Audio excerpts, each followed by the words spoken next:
Netflix's House of Guinness is a meticulously crafted dive into 19th century Dublin, where wealth, politics, and personal grudges mix like hops in a fermentation vat.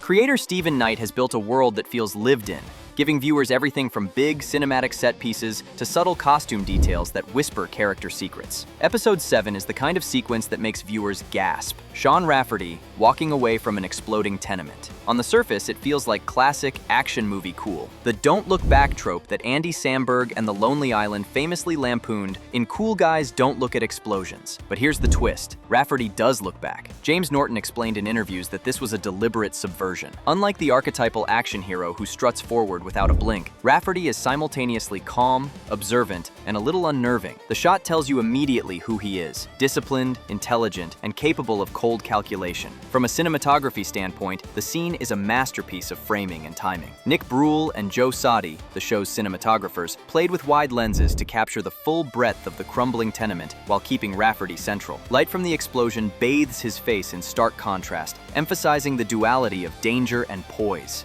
Even smaller costume choices feed into this storytelling. Rafferty's earring, which might seem like a minor aesthetic touch, is actually a carefully considered character note. Associate costume designer Nadine Clifford worked closely with Norton to integrate it, hinting at a personal history, a subtle defiance of conformity, and also a dash of unpredictability. One of the most impressive feats of House of Guinness is how convincingly it renders 1868 Dublin, given that much of the series was shot elsewhere. The production team transformed Liverpool, Manchester, and rural Welsh landscapes into a believable Irish capital of the 19th century. For instance, Stanley Dock in Liverpool served as a stand-in for St. James's Gate, the legendary Guinness brewery. With meticulous set dressing, the dock was turned into a bustling industrial hub. Workers hauling barrels, horse-drawn carts clattering over cobblestones, and steam rising from chimneys. Croxteth Hall and Penrhyn Castle in Wales were also pivotal. Croxteth Hall became the opulent homes of the Guinness family, highlighting their wealth and taste for grandeur. Penrhyn Castle provided the rugged backdrop needed for exterior scenes that conveyed social stratification. The sharp contrast between the lives of the aristocratic Guinnesses and the working-class neighborhoods nearby. The attention to detail was remarkable. The streets were populated with extras wearing period-appropriate attire, sourced from Edward K. Gibbon and Nadine Clifford's exhaustive costume research. Even the signs, shop fronts, and cobblestones were historically informed, giving viewers a fully immersive environment.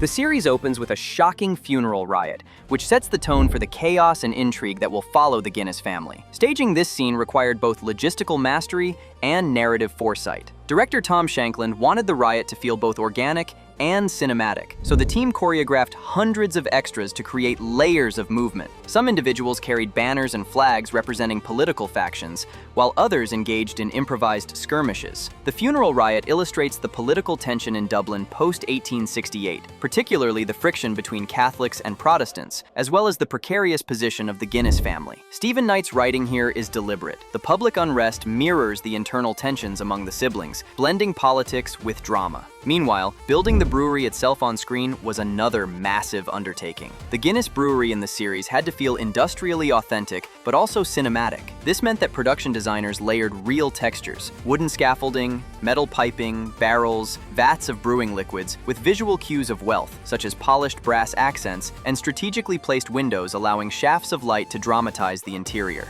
The brewery becomes a character itself, a physical manifestation of the family's power, influence, and legacy. Costumes in House of Guinness are far from mere decoration. They're actually a vehicle for storytelling. Edward K. Gibbon and Nadine Clifford conducted extensive research into Irish fashion of the era, carefully considering textures, colors, and class distinctions. For example, Christine's outfits immediately communicate her outsider status: punky, unpredictable, and slightly chaotic, while the Guinness family's clothing reflects inherited wealth and a comfortable sense of social power. Edward, the sensible one in the shadow of his father, is often seen in ill-fitting top hats and oversized coats, a subtle visual joke about him still trying to grow into his role. The weddings are also telling. Olivia's ceremony is a pastel dream, almost Marie Antoinette-esque, with silk flowers draped across her dress in instead of a traditional bouquet, conveying her desire to control her world. Adelaide, in contrast, wears a tailored cream dress, emphasizing sleekness and authority, signaling her modernity and strategic approach to life. Even minor details, like Rafferty's earring or Dervla's diamond-shaped sunglasses at the funeral, enrich the narrative, giving viewers visual shorthand to understand personality and intention. Knight and the costume team intentionally avoided the sepia-toned, muddy look often associated with historical dramas. Instead,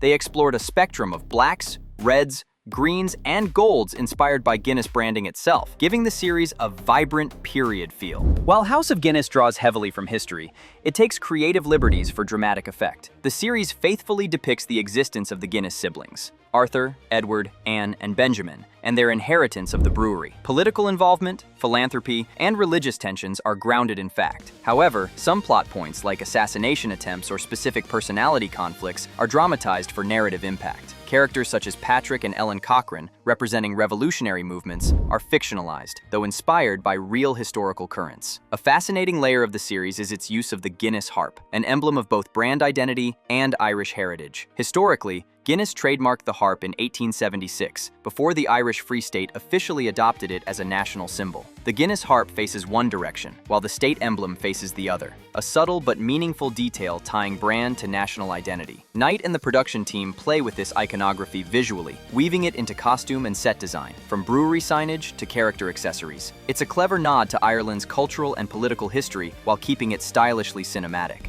Cinematography in House of Guinness can be described as a study in contrast and mood. Nikolai, Bruhl, and Joe Sardi collaborated to create a visual language that blends intimacy with epic scale. Interiors are often shot with warm, textured lighting that emphasizes the richness of fabrics, wood, and brass, whereas exterior scenes use natural light to highlight the grit of Dublin streets and industrial spaces. The camera work is dynamic but deliberate. Wide shots establish social and spatial hierarchies, like the brewery's vast halls versus cramped working-class streets, while tight close-ups emphasize personal tension and internal conflict. Movement through spaces, especially in scenes like the funeral riot or brewery build, feels choreographed yet spontaneous, allowing viewers to absorb both narrative and atmosphere. Knight's use of visual motifs, such as recurring shadows, top hats, and the harp, reinforces themes of legacy, power, and family dynamics. The ensemble cast underwent extensive preparation to bring 19th century Dublin and New York to life. Workshops covered dialect coaching, period etiquette, and physical movement to ensure authenticity. Chemistry between actors, particularly the Guinness siblings, is palpable. Edward and Arthur's sibling rivalry, Olivia and Adelaide's nuanced power dynamics,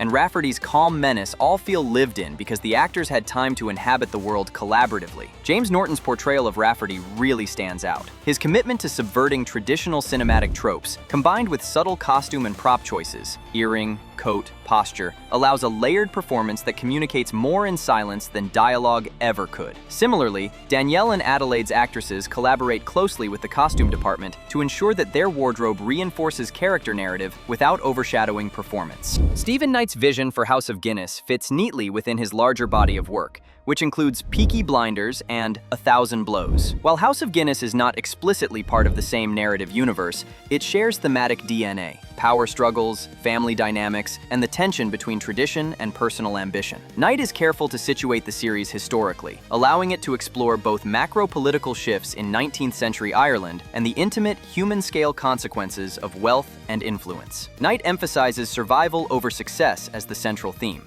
While audiences may be familiar with the Guinness brand's eventual prosperity, the show focuses on the precarious nature of family and empire immediately following Benjamin Guinness's death. Ultimately, House of Guinness succeeds because it balances historical authenticity with cinematic flair. Every element, from explosions to earring choices, from Stanley Dock transformations to funeral riots, serves narrative purpose. Costumes, sets, and cinematography aren't just window dressing, they're active participants in storytelling. Knight's scripts, Ackle's direction, and the ensemble cast's chemistry coalesce into a show that feels alive, immersive, and emotionally resonant. It's a show about legacy, but it's also about the way we look back, scrutinize, and reinterpret the past, much like Rafferty glancing at that explosion. And in doing so, it asks us to consider not only the Guinness dynasty, but also the social, cultural, and political forces that shaped 19th century Ireland and left their mark on the modern world. Thanks for watching Collider. See you next time.